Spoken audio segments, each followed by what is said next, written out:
Hey, I'm experimenting with filming angles, and so I have never filmed directly in front of my bookshelves before. I'm not gonna lie, it feels maybe a little bit overwhelming. So if that's the case, when I'm editing, I'm sorry, and I will not do it again, but we're trying something new.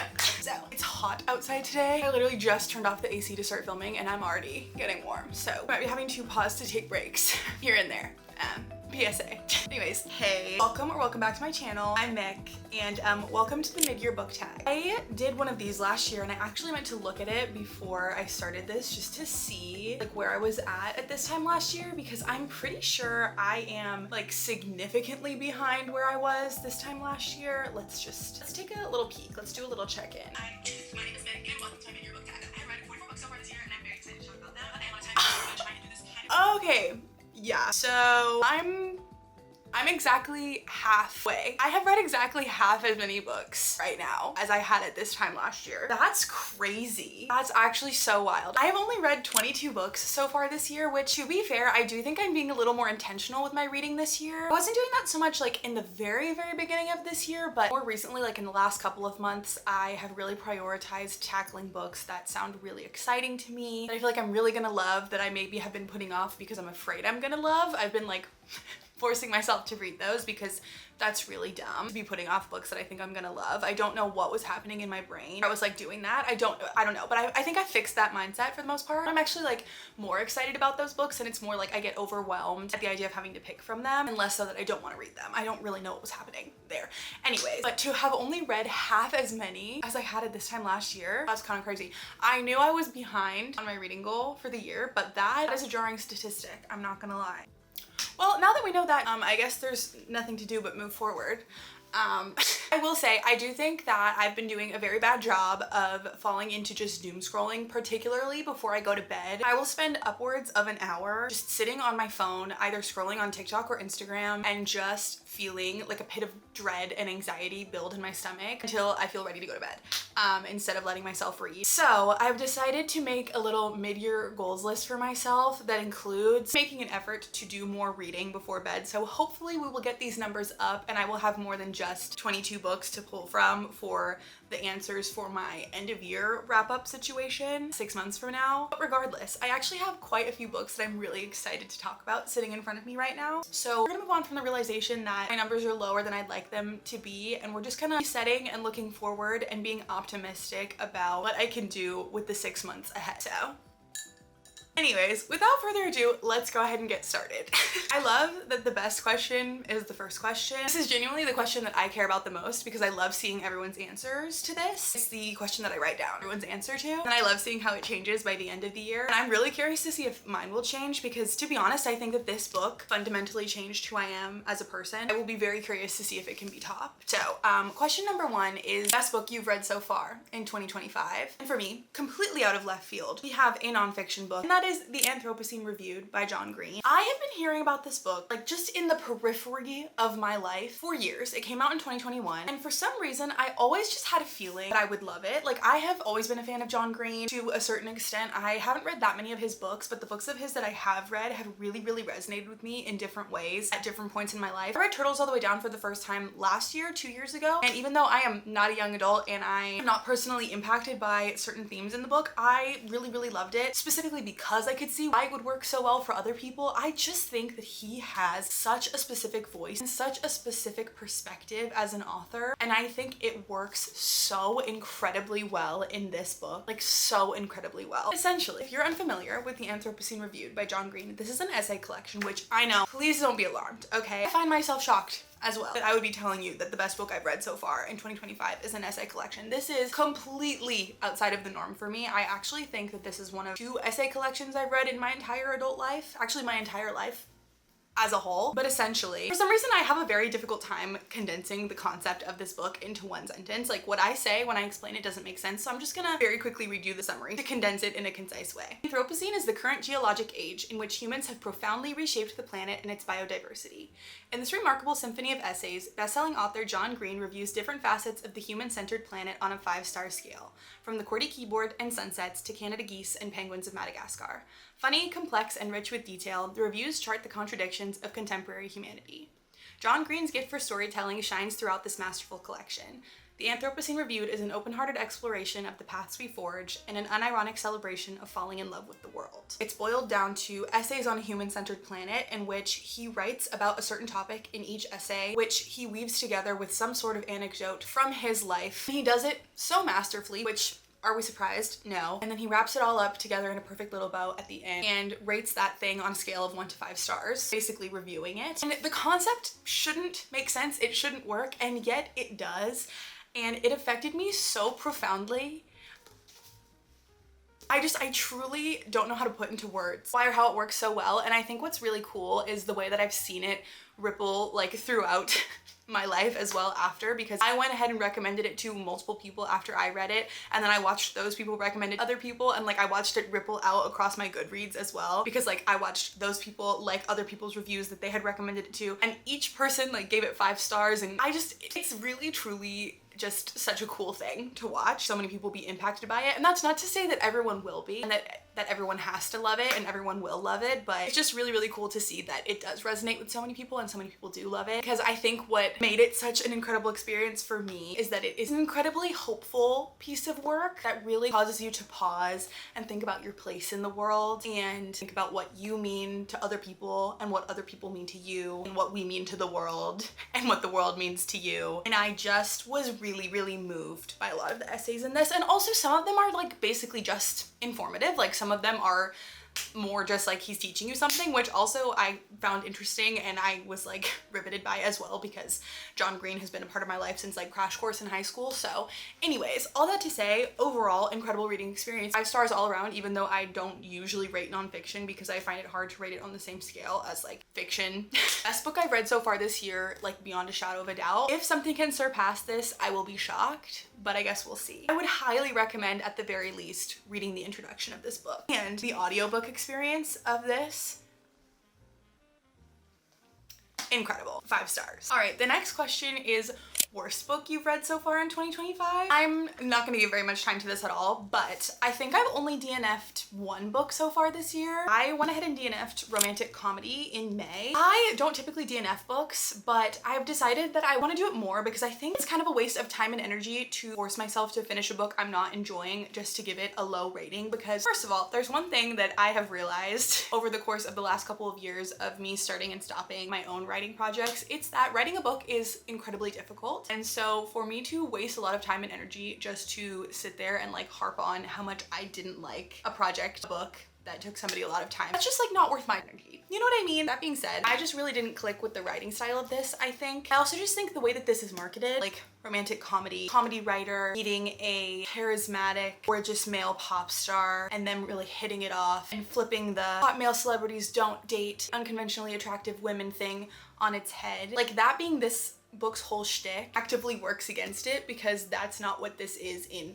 practice. I think what this is in practice is more an exploration of what it's like for a woman to work in comedy with a subplot of hot male celebrity, at least in part 1. I know that it becomes something different, but I actually DNF'd before I got to part 2, because part 2 I found out was going to take place during the pandemic and they were just going to be emailing, and I was like, that setup doesn't work for me either. So anyways, I DNF'd it. Not to say that it's like the worst book ever, but when I look categorically at the books I've read so far this year, she is at the bottom of the list, so that's that. Question number 3 is technically the best sequel you've read so far in 2025, but I changed the wording a little bit to better suit my purposes, and I changed it to best installment of a series you've read so far in 2025. That's gonna go ahead and be Sunrise on the Reaping by Miss Suzanne Collins, because I am a Hunger Games girl through and through, and I was really, really disappointed when I was not as big a fan of Ballad of Songbirds and Snakes as other people were. Like I really, really, really wanted to love it, and I just didn't. I didn't even love the movie the way that I thought I was going to. Don't get me wrong.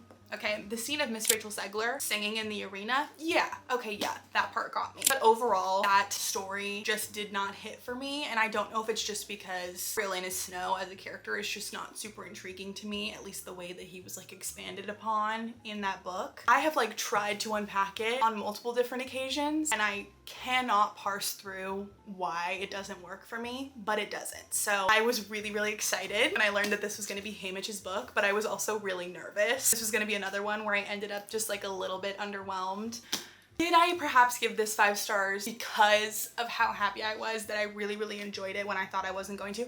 Maybe. Like, do I think perhaps I could technically argue that it was like 4.5, 4.75?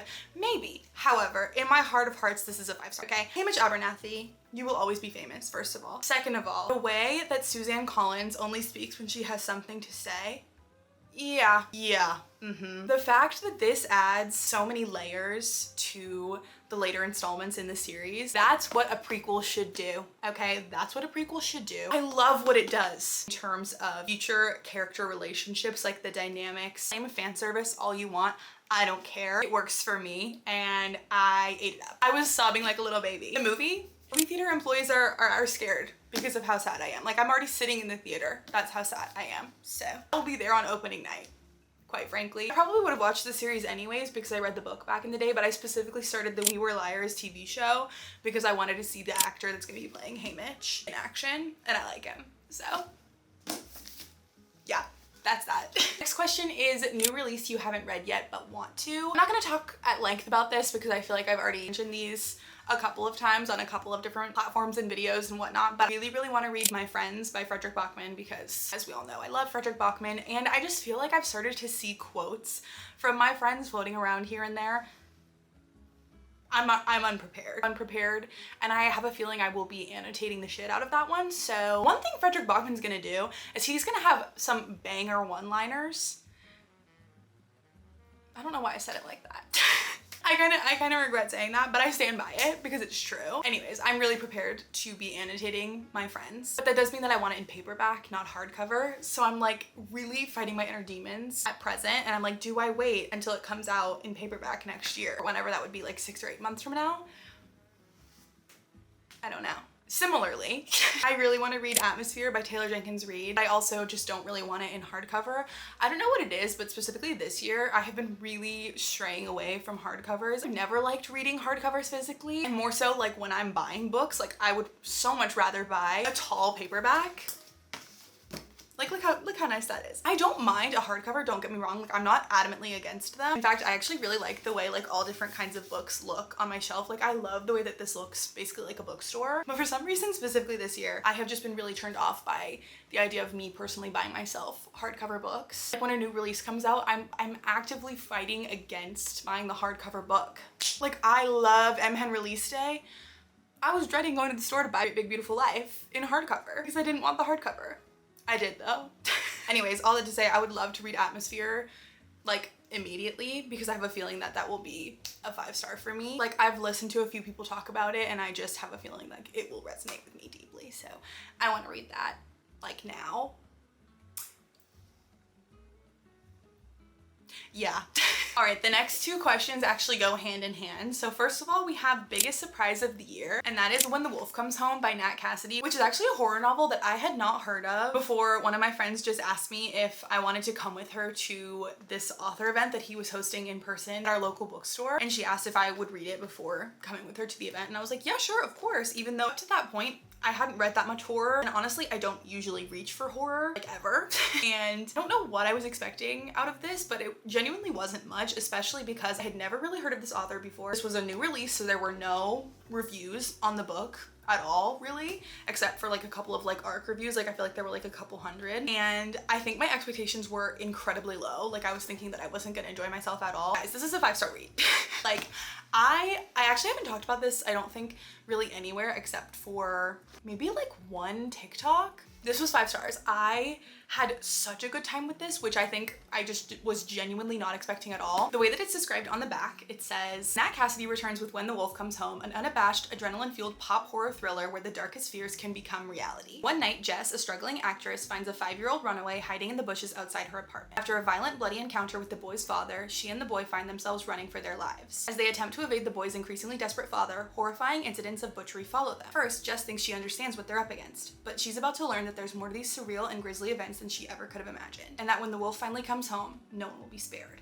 So basically, it starts out as one thing and becomes something else. It mainly follows Jess, who finds this young boy, and she ends up attempting to protect him from this man that she believes to be his father, who she thinks has been abusing him, and she's trying to rescue him from that situation. And they essentially end up on like the run from him, and it turns into kind of like this road trip situation. And it is very gory, very brutal, and those are the horror elements, but it turns into something so much more than that. There are a lot of, I don't think I would say magical realism necessarily, but it's like magical realism-esque horror.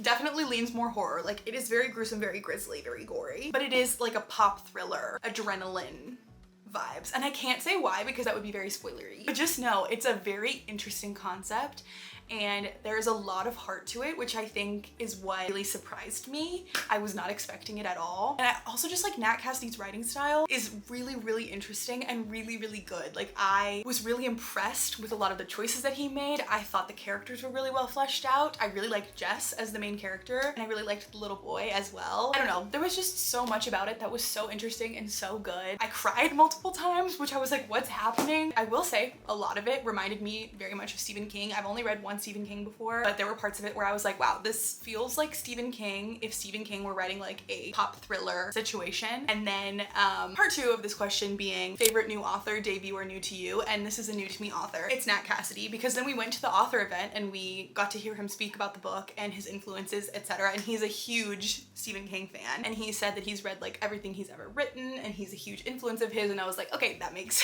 a lot of sense because I could actually really feel that in his writing style, in that he's just really good at really building up the characters, fleshing them out, making them feel like real people, but without the thing that Stephen King does where he does a really slow and steady march to build things up, whereas this you're like immediately thrown into everything and it's fast paced from beginning to end. Like, there is something happening nonstop in this. So anyways, can you tell I really liked this? Like, I'm just as surprised as you. It's also so cool because I just feel like this is one of those things where I just genuinely have not heard very many people at all talking about this. I feel like it exists in like a niche corner of the book sphere. Like, I feel like people that really like horror and have read things from Nat Cassidy before know about it and have really enjoyed it for the most part. By the way, not only do I really like Nat Cassidy's writing style, but I genuinely adored him.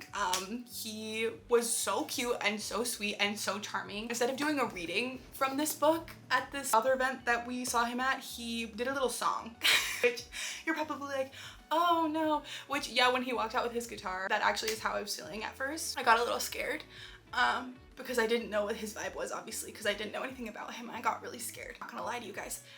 But then he did a little song. He was like speak singing, and it was all about the book and like how it feels to be scared of things as a kid, and it worked so well. I don't know how to explain it, but if you ever have a chance to see him speak, you should do it. All that to say, if you think you can stomach horror, I would highly encourage you to pick this up because it took me by surprise, and I would love to encourage people to support this man because he seemed like a very genuine, very cool creator, and he's a very good writer. So I highly recommend When the Wolf Comes Home. Biggest surprise for me so far this year. Yeah. Next up, we have newest fictional crush. To no one's surprise, it's gonna go to Charlie for me on this one. So I literally read this almost entirely yesterday, One Golden Summer. I forced myself to stop reading at 2 a.m. when I had genuinely 3 chapters left. I had 2 chapters in the epilogue left, and I forced myself to stop reading, and then I finished it today. So, to absolutely no one's surprise, One Golden Summer, which is the sequel to Every Summer After. I mean, it's like an interconnected standalone situation. I'm a sucker for a book like this. What a well done summer romance set on a lake in front of me. I will be handing out 5 stars like candy. So, I mean, also to be fair to Miss Carly Fortune, this is, in my opinion, her best work so far. I thought the conflict was really believable. I loved the characters. I loved Charlie. I loved Alice. Charlie, his banter, his wit, his inner struggles, like, I just ate him up. So, also he's acts of service. Actually, he's not even acts of service. He just realizes that she is and then wants to do that for her. So, love him. Loved this. Yeah. Like, genuinely, no one moved because, like, they didn't expect anything else. So. Book that made you cry. I mean, obviously, the Anthropocene Reviewed, no questions asked. And then, quite frankly, I'm a very easy get when it comes to making me cry when I'm reading or watching literally anything. Like, if you can get me to successfully emotionally connect to your characters in any kind of capacity, I will be shedding at least 1 tear while I'm reading. So, like, I have a list on, I think, both my Goodreads and my Fable that like just lets you know if I shed a tear or not. So instead of going through all of them, it's that. Okay, and then for a book that made you happy, we have Great Big Beautiful Life by Emily Henry. Now, this is not my favorite Emily Henry. I really thought for a second that it was going to be. But unfortunately, I think the publishing timeline of having the romance girlies crank things out on like a 1 to 2 year timeline for the sake of sales is just doing them a bit of a disservice, because I truly believe that this concept was so solid. I love that it was something a little bit different for her. I do think that it could have used a bit more time in the oven. I really liked it. This is about two authors that are competing for the opportunity to write a memoir of a famous socialite and heiress from the 20th century. And the concept was really good. It was giving Seven Husbands of Evelyn Hugo. I liked the characters a lot. I just think maybe like the structure and certain elements of it could have been a little more fully baked. And I would have really loved it. But to say though, I just am always gonna be really happy spending time in a book written by Emily Henry. There's something about her writing style, something about her prose that is just gonna make me feel really giddy and like warm and fuzzy inside. And so I had such an incredible time reading this. Hey, I cried as well. And I always get something of a 5-star feeling when I'm reading literally any of her books. It's just always like in the weeks following when I actually sit there and like take an analytical brain cell to it. Anyways, all that to say, that wasn't even the point of this question. I am always happy when I have an MHen new release in my hands. I just think that the release timeline from the trad pub publishing houses is a little questionable. I digress. This one made me happy. I really loved it. It just wasn't a 5-star and it wasn't as high up on my Emily Henry tier ranking list as I thought it would be, but it did make me very happy. So yeah. A book you enjoyed with mixed reviews. What Into Love Story by Yulin Kwong. I'm pretty sure I've already talked about this in my Q1 wrap up, so without going into too much detail, this is an adult romance and it's about a woman who has a questionable past involvement with the man that is going to be working alongside her on the TV adaptation of her young adult novel, which is a premise that I was really interested in from the moment I heard about it. And then I was even more intrigued when I realized that Yulin Kwong is adapting People We Meet on Vacation. Yeah, I personally really enjoyed it, and I think that Yulin Kwong is gonna have done a very good job with People We Meet on Vacation. Like, I have faith. Because of how much I enjoyed this, I can understand the criticisms. However, I think that I'm just like the exact target audience for something like this. People were loving to throw around the words trauma bond in a lot of the reviews. I did not agree with that assessment, and I will leave it at that. I think I settled on 4 stars, which if I'm remembering correctly was definitely on the higher end of what I was seeing overall. I was a fan. I'm pretty sure I finished this like genuinely in 1 day. Do with that what you will.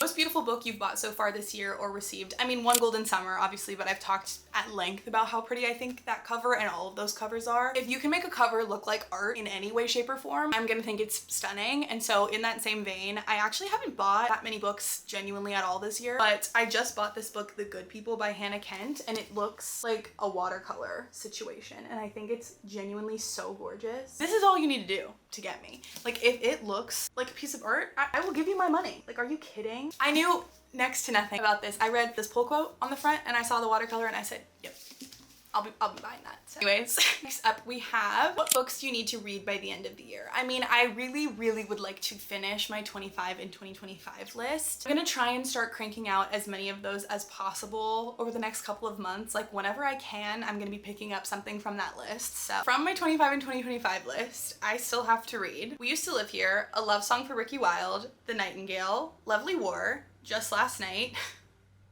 The Ministry of Time, Half a Soul, Look Closer, The Storied Life of A.J. Fikry, The Very Secret Society of Irregular Witches, Mrs. Nash's Ashes, The Atlas Six, Severance, Mexican Gothic, Babel, Nora Goes Off Script, Station 11, Legendborn, Throne of Glass, The Night Circus, and The Book Thief, which I am currently reading The Night Circus.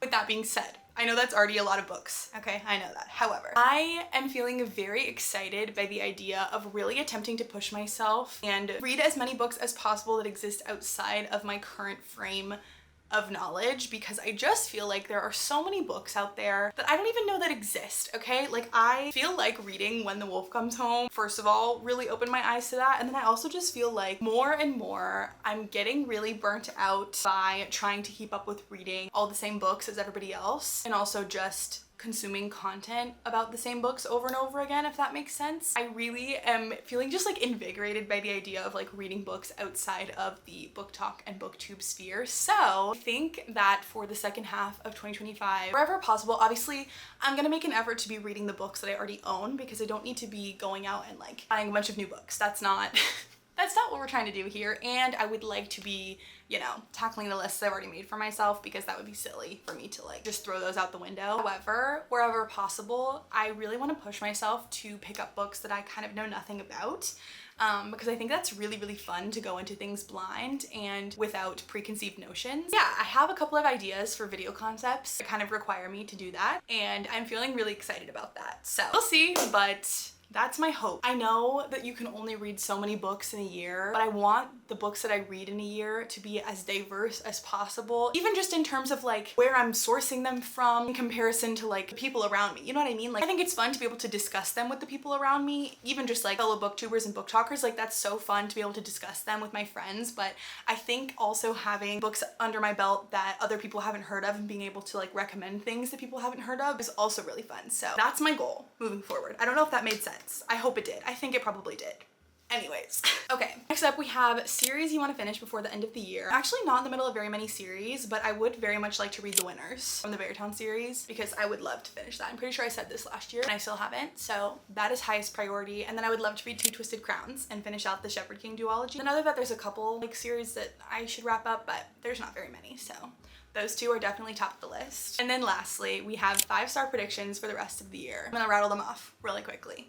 We have My Friends by Frederick Bachman, Atmosphere by Taylor Jenkins Reid, Very Secret Society of Irregular Witches. Don't know why, but I just really feel like that one's gonna hit for me. It's just a feeling. And then have a feeling that at least one Kristen Hanna book that I have on my shelf behind me when I get around to them is gonna hit the 5-star button. I don't know if that's just like me being optimistic, but The Nightingale or The Great Alone, and I have a feeling it's probably gonna be The Great Alone, even though The Nightingale is the one that's on my 25 and 2025 list. So anyways, okay, that's crazy timing because I actually have 2 minutes left on this memory card. But with that, that's the end of the mid-year book tag. I hope I didn't do too much rambling, and I hope you enjoyed listening to me talk about all the books I've read so far this year. I definitely have had a slower reading year quantitatively, but I've read some really good books so far this year, and I'm feeling really optimistic about the rest of the year. So can't wait to see where we're at the end of 2025. In the meantime, I hope you'll stick around, and I hope I'll see you in the next one. I'm really racing to finish talking before I run out of space on the memory card. So anyways, with all that being said, bye.